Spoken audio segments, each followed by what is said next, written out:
Los saludamos, amigas y amigas, deseándoles que mantengan la sana distancia, que sigan todas las medidas de higiene y de cuidado, y a los que tengan mi edad, pues que se cuiden todavía más. Tenemos el privilegio de tener con nosotros a don Luis Lieberman. Don Luis, digamos que fue profesor de la Escuela de Economía, y ha sido muchas otras cosas, pero si me pongo a decirlas, le quito se nos van 5 minutos de la entrevista, con lo cual, don Luis, usted se mantiene muy activo en pensar en los temas del país y en pensar en qué hacer con la economía del país ahora y después. Muchas gracias. 25 años estuve aquí en la UCR de profesor, así que fuimos compañeros, siempre un placer volver. No, y eso de cuidarnos, ya no hay repuestos ni en la guacamaya para nosotros, ¿verdad? Así que sí, hay que cuidarse hasta donde se pueda. Sí, hay que no veo otra que mantenerse uno activo, leyendo, participando. Usted sabe que ha sido desde 6 meses después de su fundación miembro de la firma Consejeros Económicos y Financieros que fundaron en aquellos años don Carlos Manuel Castillo, Eduardo Lizano y Fernando Naranjo, y llevamos más de 40 años en esta cosa, y eso lo obliga a uno a estar informado, a tener reuniones constantes para ver para dónde va la cosa, para oír opiniones y expresar opiniones, y entonces me gusta mucho. Y le quiero contar una cosa, porque muchos años después de graduado de la universidad, volví a la Universidad de Illinois y me encontré a algunos de mis profesores, y les digo, ¿y qué hacen aquí? Dice, viera, ¿se acuerda del profesor tal y tal? Le digo, sí. Bueno, se pensionó y como era de California, se fue a California y duró 6 meses. Y tal otro. Y entonces la universidad hizo un estudio. ¿Qué pasaba con la gente que se pensionaba? Y entonces ahora nos dan el chance, me decía, de seguir dando algunos cursos y quedarnos en nuestra casa, que es la universidad. Dice, y eso es importante, me decían, porque se mantiene uno activo. Eso de apagar el radio a los 65 años o 62 o lo que sea y decir ya me pensioné y voy a hacer mandados, creo que por lo menos no va con mi personalidad y menos con la suya, ¿verdad? Entonces hay que seguir en esto mientras se pueda. Jerry Berman, que fue mi director de tesis doctoral y también estuvo en la tesis de Fernando Naranjo, la universidad le ofreció una suma enorme de dinero, esto me lo contó la esposa, porque se fuera, y él dijo no.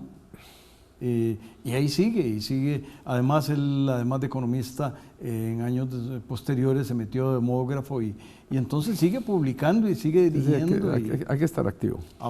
Bueno, en esa actividad, don Luis, la recuperación era una pregunta en el mes de enero de este año o en el mes de noviembre del año pasado. Ahora, nosotros veníamos de una economía que no estaba bien. El año pasado creció 2.9%, comparado con 4.5% el promedio de años anteriores. Llevábamos ya 2 años que esta economía no estaba carburando. Un 12%, 12,5% de desempleo a final del año, eso asusta a cualquiera. Y entonces, en ese momento se hablaba de recuperación de ese problema, de ese letargo de la economía, y el Banco Central empezó a tomar medidas que me parecen totalmente apropiadas, empezó a bajar la tasa de política monetaria, bajó los encajes en 3 puntos porcentuales, desde hace años uno no había visto una reducción que le echó mucha liquidez al sistema, y en esto se nos viene esta cosa, que lo que hace es, como me imagino muchos de los analistas con que usted ha hablado, primero es un shock de oferta, de un momento a otro se paralizan cosas porque las cadenas de valor que estamos tan integrados en el mundo se suspenden, pero si yo no puedo vender chumicos al extranjero, entonces mis trabajadores no tienen con qué comer, y entonces nos convierte en un shock de demanda también, y empieza empezamos a tener un problema muy serio de demanda de bienes y servicios internos en el país, y resulta que externos también. Se habla mucho del turismo, que es muy grande de su aporte al país, y muy grande a muchas muy pequeñas empresas, lo cual es muy interesante, y a agentes independientes. El señor que tiene un carro para jalar turistas en la costa, eso es su vida, y el señor que es un guía que lleva a los parques nacionales. Avistamiento de ballenas. Ballenas, esos son un montón de boteros allá en la zona sur. Bueno, y aparte de eso, empezamos a tener problemas con exportaciones de algunos bienes. Entonces se va conjuntando esto, y la pregunta es, ¿cómo salimos de esto? Este es el gran problema. Usted como economista matemático, sabe la importancia de las expectativas. Si yo no sé si voy a tener un empleo en 2, 3, 6 meses, yo voy a consumir menos porque voy a guardar un poquito en el chancho por aquello de que si me quedo sin empleo. Y aún si lo tengo y estoy, digamos, en el sector público, en que es muy difícil que pierda mi empleo, también voy a ser prudente. Entonces la gente no está comprando casas, no está comprando carros, se cuida mucho de sus ingresos, y desde el año pasado y este año, en el informe de política monetaria del Banco Central que recién salió, indica una caída importante en la inversión pública y privada. En pública porque se acaban algunos de los proyectos, y en privada porque yo no voy a invertir si no sé qué es lo que se viene. Entonces aquí tenemos un problema no solo de cómo vamos a salir, sino cómo se le crea dentro de la incertidumbre del panorama mundial cierto nivel de certeza de cuáles son los pasos a seguir en los próximos meses, qué es lo que el gobierno piensa hacer, qué es lo que se puede ir abriendo en la economía para que si yo tengo una pulpería, bueno, las pulperías están abiertas, pero si tengo una venta de zapatos que está cerrada, sepa que entre 3 semanas, salvo que haya un pico grande nuevo en la gente enferma, yo voy a poder abrir mi negocio. Ese tipo de cosas están ausentes en este momento, y creo que están causando un daño aún más grande del que está causando la misma pandemia. Pues seguiremos hablando de eso y otras cosas, don Luis, cuando el canal nos autorice.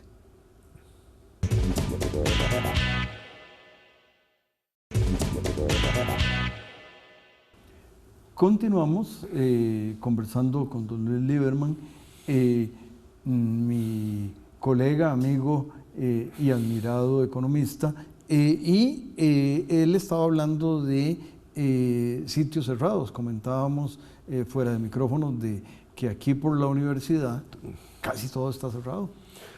Entonces, no es que hay que abrir todo mañana, sino que ya los españoles, por ejemplo, que empezaron muy mal esta cosa, ya dieron una pauta, que viene primero, que viene segundo, que viene tercero. Si hay un pico, se va a demorar más el tercero, etcétera, etcétera. Entonces ya hay cierto nivel de certeza de qué es lo que sigue. Hay ciertas cosas que va a costar muchísimo, Juan Rafael, recuperarlas. ¿Cuándo la gente se va a volver a montar en aviones para venir? Eso es una incógnita. Ayer hablaba con un amigo que es pata caliente y me decía, a mí no me agarran en un avión por los próximos 12 meses. ¿Okay? Entonces es muy importante que hay sectores que tienen problemas particulares de ese sector que tienen que ver con el mundo de afuera. Hay sectores como el sector comercial, de las tiendas en Guapiles o las tiendas en la Avenida Segunda de San José o en Alajuela o en Pérez Celedón. Son pequeñas empresas de familias. Bueno, ¿cuándo les van a permitir abrir? ¿Cuándo van? Y eso empieza a caminar algo. Por ejemplo, uno de los países en Europa del cual no mucha gente habla porque lo ha manejado muy bien es Portugal. Portugal ya le dijo a todos los funcionarios públicos a partir del lunes recién pasado, todo el mundo viene a trabajar. Pero si usted necesita hacer una gestión ante una entidad pública, usted tiene que pedir una cita para que haya distanciamiento, para esto, para el otro. En el momento que los empleados públicos empiecen a ir a San José, bueno, las sodas vuelven a tener cierto nivel de actividad y los buses y qué sé yo. Ahora, ¿cuánto va a durar esto? No sabemos. Y de la duración de esto, va a depender qué tan grande es el daño a la economía real.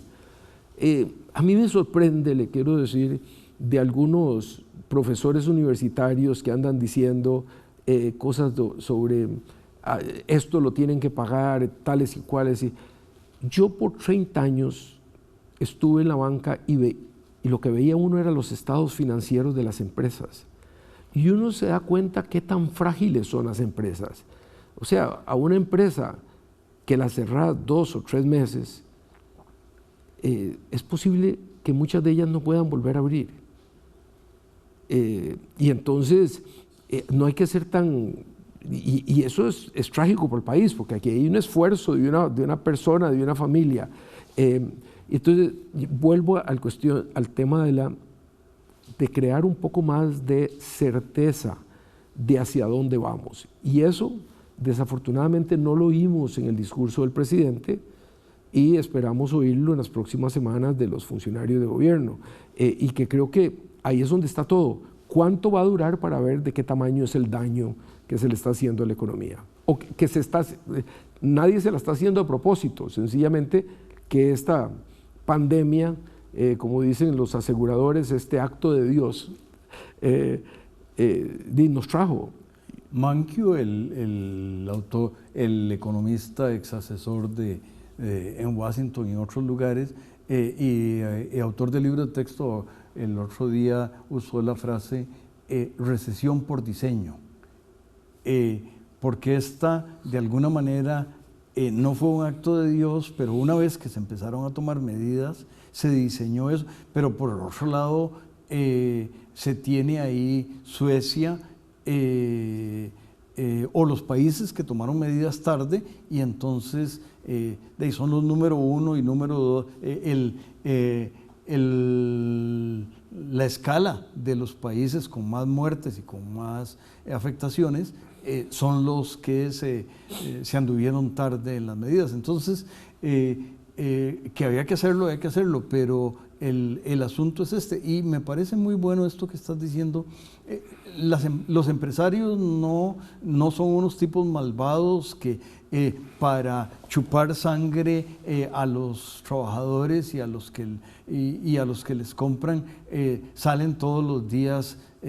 No, son gente como usted y como yo y como las amigas y amigos, y son los que le daban empleo a un montón de gentes. Entonces, para que esos empleos aparezcan, tiene que reactivarse, y además hay que esas medidas de odio o de incomprensión, yo no sé cómo evitarlas, porque eso está en la mente de la gente, pero ¿qué problema?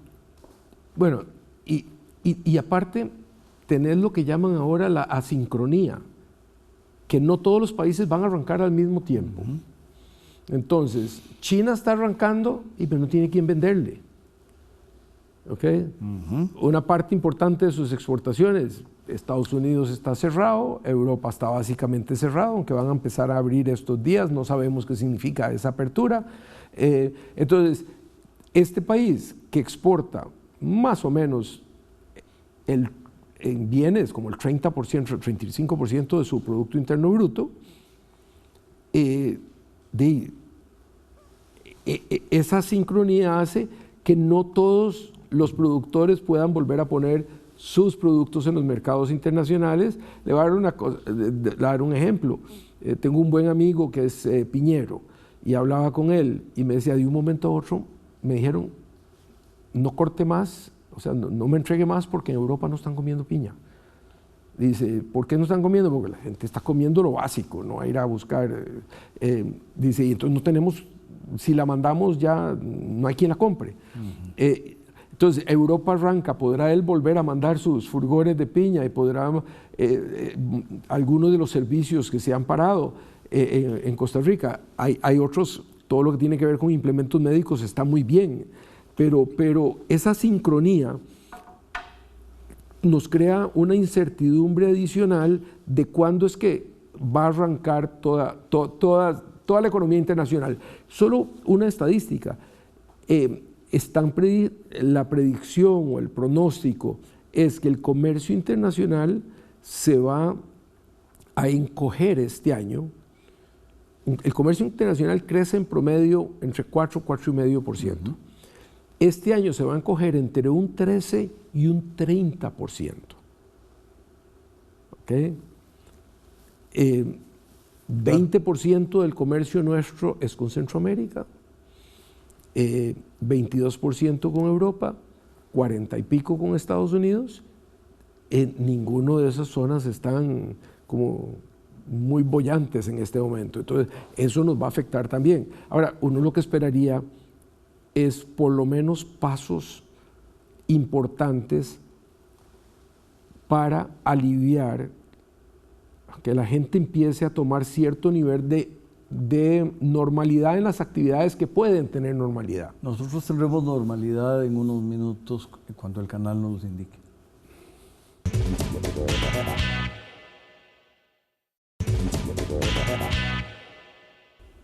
Hay una metáfora, don Luis, y las metáforas son fórmulas sencillas de sabiduría popular. La metáfora que quiero citar es la de que uno puede llevar el caballo al río, pero que no lo puede obligar a que tome agua.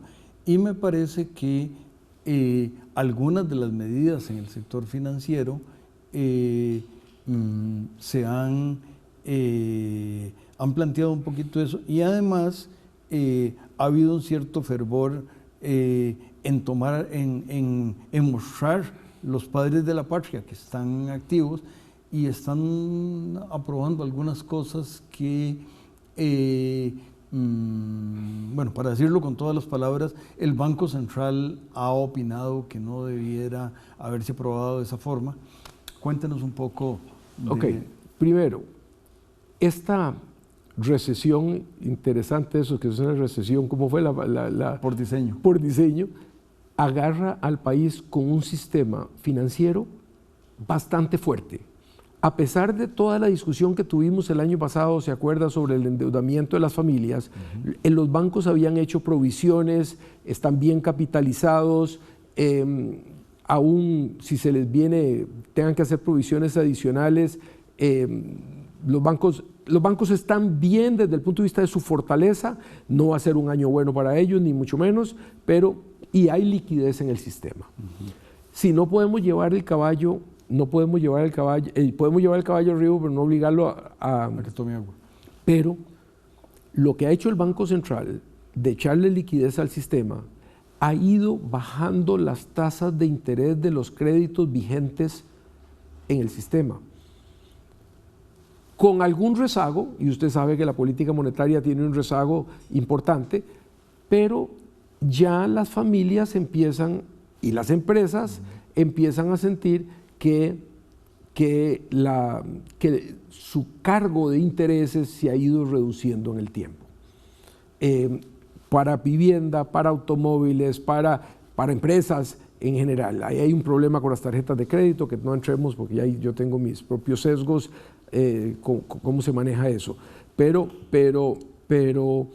creo que la política del Banco Central de decirle aquí no va a haber una crisis del sector financiero, porque si hay una crisis del sector financiero, todo lo que hemos hablado se nos va a una recuperación que va a durar en promedio de 10 años, que eso es lo que nos dicen aquel famoso libro de Kenneth Rogoff. Entonces, me parece que el Banco Central la ha hecho bien, que no hay necesidad de leyes adicionales, invenciones que andan por ahí, porque esos rezagos van a existir con ley o sin leyes. Segundo, el CONACYF la ha hecho muy bien, le ha dicho a los bancos, esta es una situación especial, a esta situación voy a cambiarle las reglas del juego para que usted pueda reestructurarle varias veces a una empresa, a una persona, hasta que vaya saliendo adelante. Cuidándose, sin embargo, de lo que llaman ahora en la literatura las empresas zombies, que de por sí se están muriendo. O sea, si se están muriendo por otras razones, no gaste el tiempo en sacarlas adelante, que no tengan que ver nada con este tema adicional.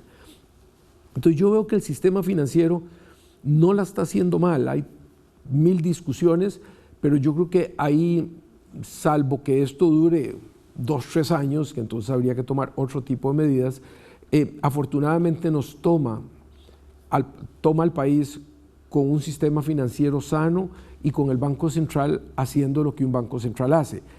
En los últimos días no solo le metió liquidez al sistema financiero, sino que le metió liquidez al sistema del mercado de valores, donde títulos del gobierno y de algunas entidades públicas no se estaban pudiendo vender. El Banco Central, que tiene margen para poder hacer esas cosas, particularmente instituciones tratando de vender los títulos para pagar por adelantado el FCL, el Banco Central le metió plata al sistema, compró los títulos que se vencerán en el próximo año y salió adelante. La discusión es que hubo un error en esa legislación que le dejó al Banco Central abierto eso para siempre, que pueda comprar ese tipo de títulos. Esa es una discusión mucho más compleja, que si debería ser permanente o no permanente, porque para hacer travesuras, un tipo que quiera hacer travesuras en el Banco Central, aún con la ley anterior, las puede hacer. Otro tema... Perdón, usted lo sabía, usted estaba ahí, usted sabe que no hay nada más, yo estuve. Sí, pero... que no hay cosa más importante que la composición de la Junta Directiva del Banco Central, para que sea gente seria que no permita que sucedan loqueras como esas. Un tema que no quiero que lo dejemos es un poco el tema de la educación. Yo tengo, por ejemplo, en mi curso de Introducción a la Economía para no economistas, tengo un estudiante que está en Sarapiquí, que además entró tarde al curso por razones que no vienen al caso. Y entonces, uno de los problemas es cómo es la señal de Internet. Pero estamos hablando de los que estamos muy bien. El problema es secundaria y primaria, que además habían tenido el año pasado 3 meses perdidos por yo creo que las amigas y amigos todos lo saben, de manera que no lo repitamos, pero hay un tema de asimetrías. La gente se queja de Gini, pero aquí hay un tema de largo plazo, de Gini de largo plazo. De largo plazo. Yo lo decía, y usted me oyó en otra presentación, que a mí me dolía en el alma ver que la plata existe para poder ampliar el Internet desde hace años, que no se hace, mientras mis nietos y nietas están yendo a la escuela diariamente o sea, tienen clases de 7:30, unos terminan a la 1, otros terminan a las 3, tienen recreos, tienen hora de almuerzo, pero el profesor los está viendo y están caminando. Con todos los problemas, y han habido artículos importantes de los problemas de educación a distancia, pero no están perdiendo el año, no están... Y entonces tenemos ahí unos fondos importantes que eran para eso fue lo que se creó el Fonatel, que no caminan. Ahora, yo dije una cosa y ahora tengo que decirlo de otra manera, porque anoche me enteré que resulta que los gobiernos no le han presentado a la SUTEL un plan de exactamente qué es lo que quieren. O sea, ¿a dónde quieren que lleve el Internet? A Ciudad Quesada, a Delta, allá en la frontera norte, a San Vito, a Tillo. O sea, parece que hay un faltante ahí, pero lo que es una injusticia que nos va a salir tan cara como la década perdida después del gobierno de los 80s, que los niños perdieron, en aquella época los sacaron de la escuela porque no había con qué comer, ¿verdad?